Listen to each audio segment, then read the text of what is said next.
Hey folks, I'm Mike Pierce. My historical inquiry is the Triangle Shirtwaist Fire. More specifically, I want students to investigate why so many people died in the Triangle Shirtwaist Fire. Our big idea question is, what is the value of a human life? And our essential questions are, who was responsible for the high number of deaths in the fire? Was the New York Building Commission negligent for declaring the Ask building fireproof? Did New York law adequately address worker safety? Did Triangle Shirtwaist Company owners Isaac Harris and Max Blank put profit before worker safety? What I hope the students figure out by the end of this unit is that no one of these groups was solely responsible, that the tragedy was actually the product of something that was spread across the industrial world. It wasn't just an isolated incident. Our standards, we've got some oral history standards here. We're going to look at technological and industrial developments and describe how they brought about urbanization and social and environmental changes. We're going to look at changes of the nature of work and the labor force, its effect on families, the status of women.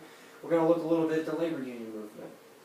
Under U.S. history, we're going to look at how life changed after the Civil War by the growth of cities and new inventions, explaining the impact of new inventions, the rise of big business, the growth of industry.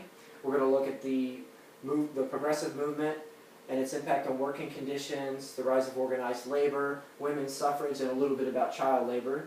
Under turmoil and change in U.S. history, we'll demonstrate knowledge of social, economic, and technological changes of the early 20th century and explain how developments in factory and labor productivity, transportation, communication, and rural electrification changed American life and the standard of living.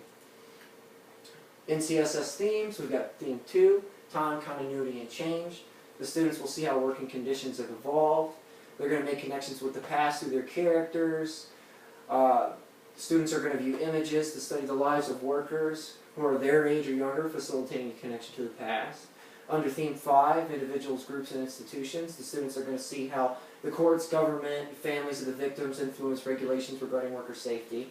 They're going to learn that institutions can always be improved.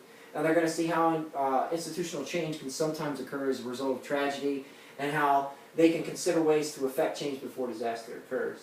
In CSS theme 8, science, technology, and society, the development of new technology and its effects on society, and the challenge for regulatory bodies to keep pace with technological development. We've got our objectives, our democratic participation skills. The students are going to interact with each other. They're going to ask pointed questions to uncover the truth. Study and inquiry skills. Students will analyze a combination of primary and secondary sources related to the Triangle Shirtwaist Fire. They'll use this information to address a series of essential questions. Intellectual skills. Students will use the evidence they gather from witnesses and primary sources to determine why so many workers died in the fire. Citizenship, dispositions, and virtues. They're going to consider the injustice of the circumstances surrounding the deaths of all these people, and they're going to discover that there was little respect for the health and safety of factory workers at the turn of the century. I'll take you through the activities step by step, and then we'll go look at the documents and primary sources. Step 1, the students get assigned their roles. Some of them are going to be witnesses, some of them are going to be investigators. However, they're all encouraged to investigate. The witnesses are not passive participants. They don't just deliver their testimony and that's it. When other witnesses are delivering their testimony, they're going to be acting as investigators as well. They're going to try to help uncover the truth.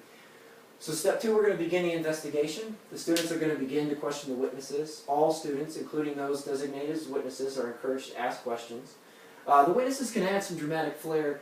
These witness testimonies have some quotes in them, but they're pulled from actual court testimonies.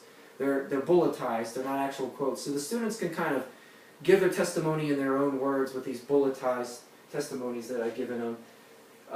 As long as they don't embellish. Obviously I want them to stay historically accurate, stick to the script, so to speak.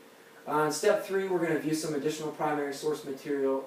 I just want to point out that during these witness testimonies, relevant imagery is going to be displayed in the background, maybe with something like this. So for example, if a witness is talking about a broken fire escape, I'll have images and illustrations of the broken fire escape on the Ask building.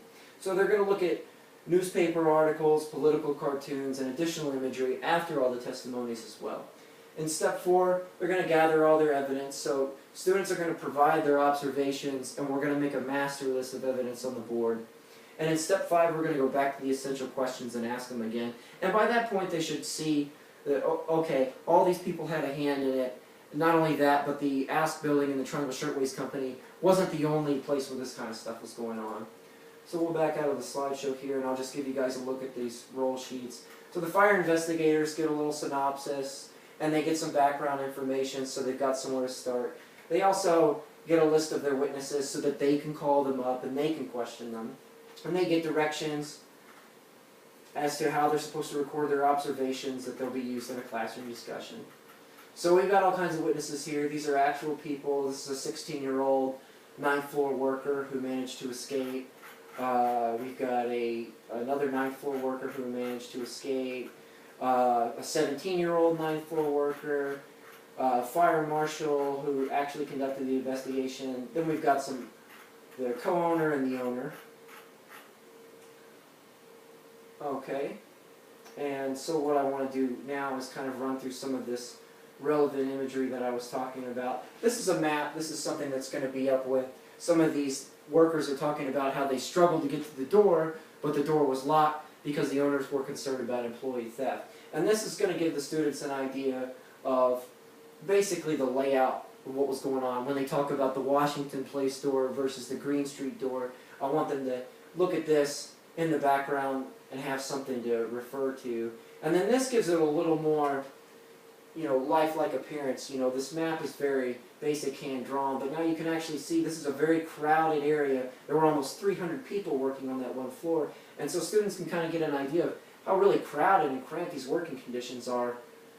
And then immediately after that, they'll be talking about the fire, the witnesses will, and you'll get a good before and after comparison of how the fire really devastated that area. The fire escape is something that a lot of people hinge their argument on, and when my witnesses are talking about the fire escape, I want the students to be able to see this is, a tiny little fire escape that collapsed after only 20 people made it down, so that's an important part of the investigation. Some political cartoons. I want them to see the popular opinion of the day blamed a lot of different people, the owners, the inspector of the buildings. People were asking the same question back then. We've got some newspaper articles from the New York Times that they can read through. And then I wanted to also kind of point out that this is not just at the Ask building. So we've got some pictures and some primary source documents regarding child labor and just bad working conditions in other places. And so by the end of it, they'll get the idea that, this was going on all over the world, not just in the Ask building, and as a society, we're responsible for, making sure that these kind of conditions don't exist in our factories. Alright, thanks for watching. I hope you all have a good day.